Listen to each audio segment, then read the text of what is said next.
We are now officially in mid-June. My boys are off at summer camp, and we've had a pretty big news week. I mean, even this morning, it sounds like we may have a peace deal with Iran. Of course, the Spurs had to lose the NBA Finals, but also SpaceX had a massive IPO and is now a public company, making Austinite Elon Musk the world's first trillionaire.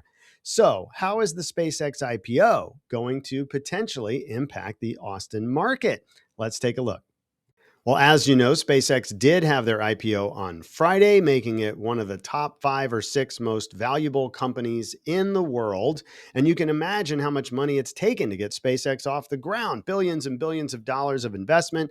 You have all these employees who had private stock options. Well, now they're all getting paid because it went public. So that money could fuel a wave of new startups and investments. So the big story in Austin 30 years ago was when Dell, we called them Dellionaires. So when Dell Computer, another Austin company, went public, it made thousands of employees very wealthy. Many of them spun out of Dell and started new companies and invested in a lot of startups and things like that. They expect the same thing could happen again. So not only do you have the employees who have all the stock options and make money, but imagine all the venture capital that's been behind SpaceX. And of course, it's public now, right? So they're going to want to do more things and grow more attributes to SpaceX. That money, a lot of it is going to come to Austin. We'll talk about that in a second. This was an article from the New York Post, says they expect at least 4,000 SpaceX employees are now millionaires. So even if they only have $1 or $2 million, they can now go buy more housing, or they can, do things where they can invest as well. This article was about South Texas because that's where the launch site is. But don't forget, a lot of these employees live in Central Texas, where we are, with Bastrop being kind of the main headquarters for SpaceX. So what is happening out there? At least the latest news, this will impact us. So they're looking to build an $11 million gigasat factory. They already have the gigafactory for Tesla in Southeast Austin. That builds Tesla cars, potentially some Tesla robots. This one is going to build satellites that they can create satellite data centers, essentially. And so they are working on that. They've got a massive amount of land that they're acquiring out in Bastrop County. For those not familiar, this is east of us. Find the airport on the map, follow that highway to the right, 71. That will take you to Bastrop within 20 to 30 minutes. So out that direction, call it another 20, 25 minutes from maybe the Gigafactory, is where we're going to see the Gigasat factory. And they will be focusing a lot on SpaceX out there.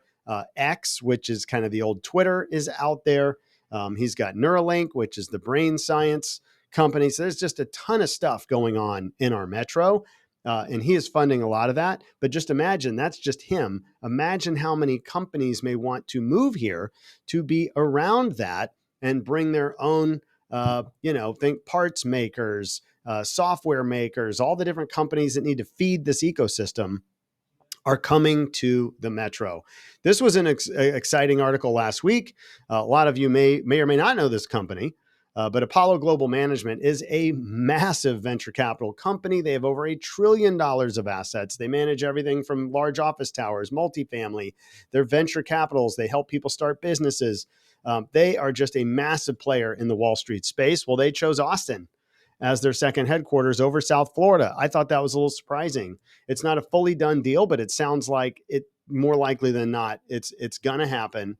But they are coming here.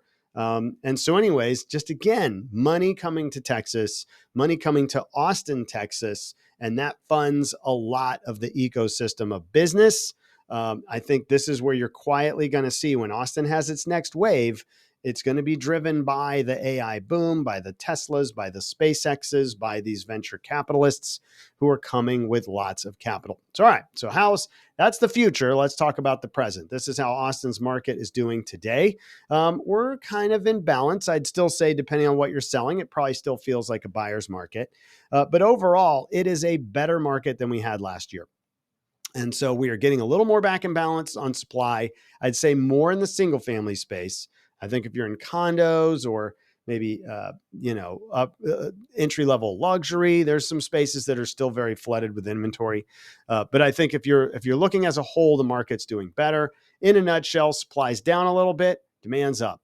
Okay, supply down, demand up, brings that balance back. Let's look at it a little more detailed in the data. And so this is May in numbers. Sales were up. Again, it looks fairly flat over last year, but that's a good sign. Median sales price was down just about 1%. Average sales price was up 0.5%. So again, upper end of the market might be doing a little better than the lower end of the market. If the median's a little lower, but the average is higher, that tells me the upper end's probably doing a little better there. If we look at inventory, this is what I was talking about with the supply and demand. In May, new listings coming to market is down 15%. So last month, we brought 15% fewer listings to market than we did the year before. And pendings, demand, was up almost 14%. So again, there's that little turn of the tide. It is still early, but I feel like the data is telling us we've passed the peak of supply, and now we're slowly coming down that backside on supply. It's going to take a minute, but we're getting there. This is real-time data. This includes June. The green bars are active single-family homes for sale in our metro, and the blue is closed sales. Again, we peaked out last July. I want to say, let's see, that number was almost 16,000, 15,881 single-family homes. We're sitting here in June, mid-June. We're about 1,000 fewer single family homes. And I think we're probably going to see this month as the peak. We'll see. If we look at sales, this is blue. We finished out May with almost 3,200 sales, single family sales. That's 3,187. Again, if I look at last July, 2,788. So we're a good 400 or 500 homes more per month that we're selling this year than we sold last year. That's what helps chip away at that supply. Well, as I mentioned at the beginning, we may have a peace deal with Iran. This was the rate as of Friday. So we will see at the end of today if we see some softness on the rates. Maybe they come down a little bit. We have seen the bond market, the 10-year drop a little bit today. Not a lot. Why? Because there's still inflation. There's still a lot of government debt that has to be bought. We're printing money to pay for the war. We're printing money to pay for these government deficits. Somebody's got to buy it.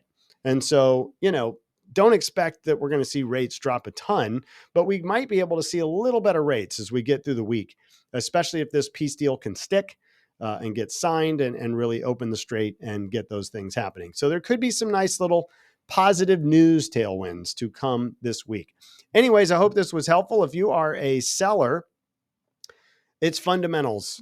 This is not a buyer's market, super strong. This is not a seller's market, super strong. This is a you need to get it right market. We got to get to the right price quickly. There are buyers, but they know the game, right? They are running numbers. They know the math. They know where interest rates are. It has to work for them and make sense for what they're looking at. And there are probably still at least 2-to-1 sellers to buyers, right? So there aren't enough buyers to buy everything. And so just be aware, it's not like it's going to sell automatically. We need to make it sell.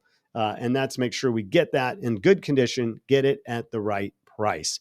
If you're a buyer right now, I've said it the past several weeks, we're probably peaking out on inventory. And as I just mentioned, there's 15% fewer sellers right now bringing homes to market than last year. So we're not seeing quite as many new homes come to market. So if you find something that you're out shopping and you find something you like, that's probably the best one that we're going to find. So you want to take action. Don't wait too long. You might feel a little more buyer activity on some of these top listings than you did last year.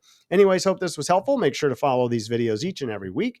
You can go to our YouTube channel and click the subscribe button at Ryan Kelly Group. Would love to have you follow us there. And of course, if you know anybody looking to buy, sell, invest, or finance here in Austin, maybe now's the time before all these SpaceX millionaires start buying everything up. Anyways, could be a good time to do that.